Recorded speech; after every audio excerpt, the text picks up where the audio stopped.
Alors bonjour messieurs, dames. Je me présente, je m'appelle Yannick, la chaîne s'appelle Gribouille. On va faire la visite avec nous. Donc je vais vous raconter un peu l'histoire de Mirmande, même beaucoup. On va tourner dans les petites ruelles de Mirmande. On va monter jusqu'à l'église. On sera de retour ici dans environ 1h30. Ça vous va le programme? C'est bon. Non mais vous allez voir, enfin, pas des promesses en l'air, mais vous n'aurez pas le temps.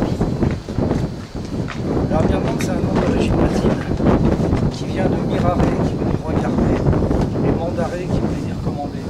Et c'était une position dominante qui facilite l'observation de la vallée. Les premières traces de Mirmande, on les trouve à l'époque néolithique, 2000 à 3000 ans avant Jésus-Christ. Sur la colline qui est au-dessus de l'église, on a trouvé les restes d'un site, et on a pu le dater à peu près à ces environs-là. Ensuite, il y a eu pas mal d'invasions barbares, on va dire entre parenthèses, dans la Gaule, parce que la France c'était la Gaule. Et la grande invasion, ça a été les Romains. On a appelé cette période l'époque gallo-romaine. À l'époque gallo-romaine, on va situer 4 villages qui n'existaient pas, mais c'est pour planter le décor. Vous avez du côté Ardèche, vous avez Bex, le Cousin, et du côté de Rome, vous avez Loriol et Source. Et dans ce quadrilatère, sur la rive de Rome, les Romains avaient construit une agglomération. Quand je dis une agglomération, ça devait être 2-3 cabanes qui se battaient un peu en duel, hein. C'était pas des villages comme on peut voir maintenant. Et cette agglomération, les Romains l'avaient appelée Batiana ou les Banses. Le Rhône était beaucoup moins profond maintenant et beaucoup plus large. Et il y avait des endroits où on pouvait passer d'une rive à l'autre par des gués naturels.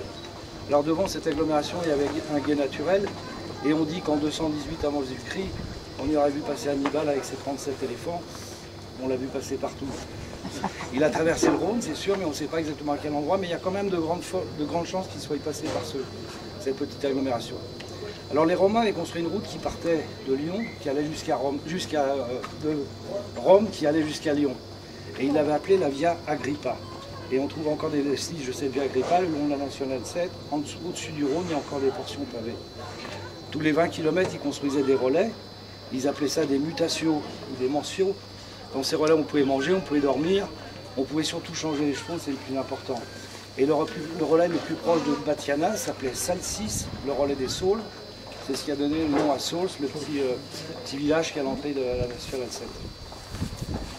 L'espérance de vie, c'était une trentaine d'années. On ne vivait pas vieux. Donc il y a déjà pas mal qui seraient plus là. Moi le premier. Si, encore les gamins. Il y a des jeunes. Et il y avait beaucoup de gens qui mouraient sur les routes. Alors on a commencé à les enterrer autour des relais. Et ensuite on a fait des petits lieux de culte pour leur mémoire. Et ça a été la formation des premiers villages qui sont faits comme ça, autour des relais qu'avaient construit les Romains. On va faire un bond dans le temps. De toute façon on ne fera que ça pendant toute la visite. On arrive en 1750. Ça fait un grand bond. Et en 1750, il va y avoir un nouveau tracé de route qui va s'appeler le chemin royal. Alors on va le tracer au-dessus de la Via Agrippa. Et il prendra le nom en 1805 de route impériale numéro 8 par rapport à Napoléon Ier. C'est la route que prendra ce même Napoléon Ier en 1814 pour se rendre à l'île d'Elbe, où il a été fait prisonnier. En tant que prisonnier, il s'est arrêté à Montélimar, où il a dormi et mangé dans un relais de poste qui existe toujours et qui s'appelle maintenant le relais de l'Empereur, qui est un hôtel-restaurant.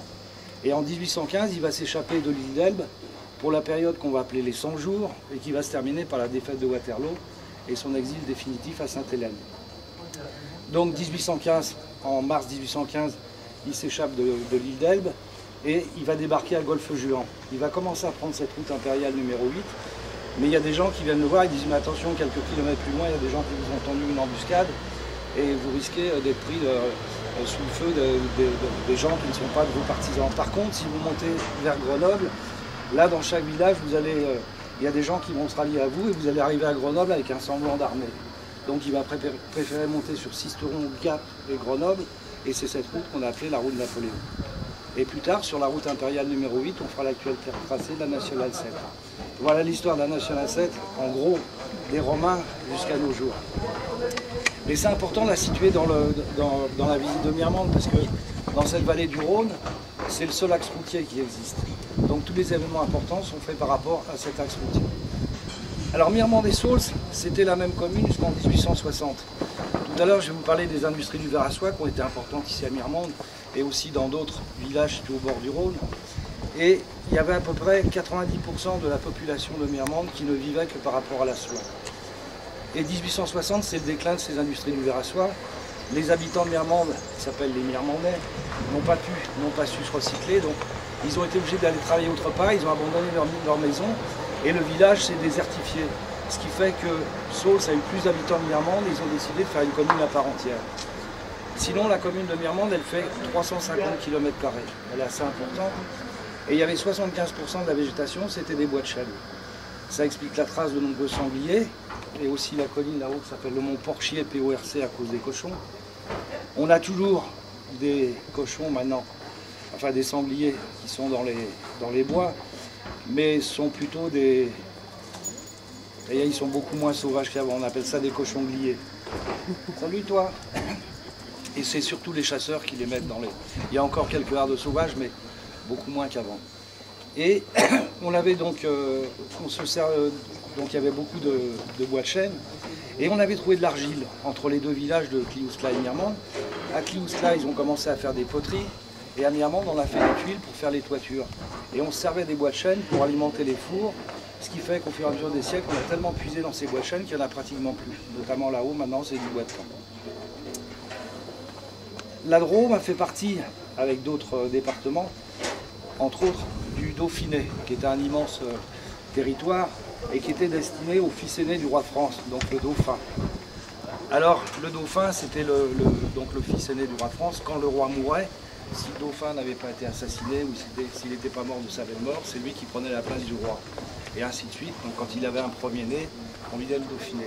Et ce Dauphiné, cet immense territoire, était géré, mais c'était un peu imbriqué, c'était pas moitié-moitié.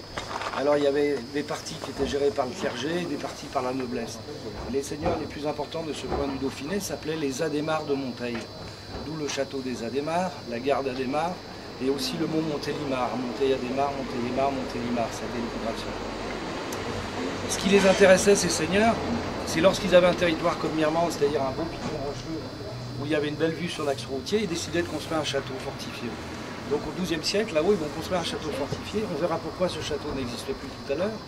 À côté de ce château, ils font une chapelle. Ils vont loger les gardiens et les domestiques et ils feront un premier rempart. Ça, c'était le XIIe siècle. Et tout le reste de l'actuel village, c'était des bois ou des champs. Donc il y avait des champs de cannabis, de chanvre. Alors, je ne sais pas, peut-être il y en a certains qui en fumaient, peut-être à l'époque déjà. Mais c'était surtout pour faire du tissu. Et le reste, c'était de l'élevage et de l'agriculture.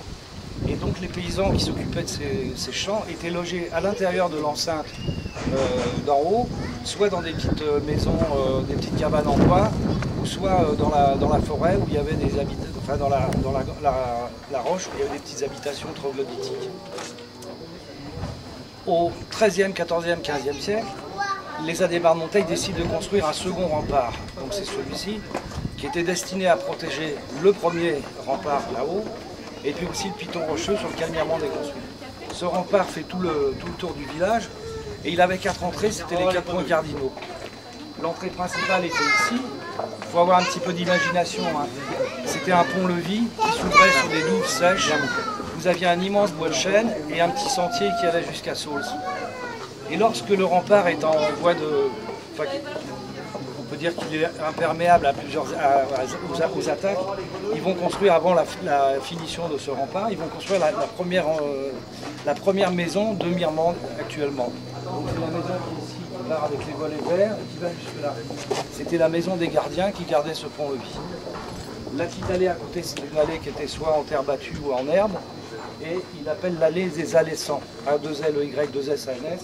Et on suppose qu'il va être comme ça parce que les gardiens allaient sans pas et revenaient sans pas. Voilà, alors voilà ce qu'on pouvait dire sur le bas du village. C'est un petit peu technique, un peu compliqué, il y a des dates. Il faut bien commencer par quelque chose. Après ça va devenir un peu plus ludique, il y aura beaucoup plus d'anecdotes. Si vous avez des questions à me poser, vous pouvez me les poser. On essaiera d'y répondre. Si vous trouvez que je parle trop vite, vous pouvez me le dire aussi. On essaiera d'améliorer ça. Alors on va passer par là, parce que celle-ci, vaut mieux la descendre que la monter.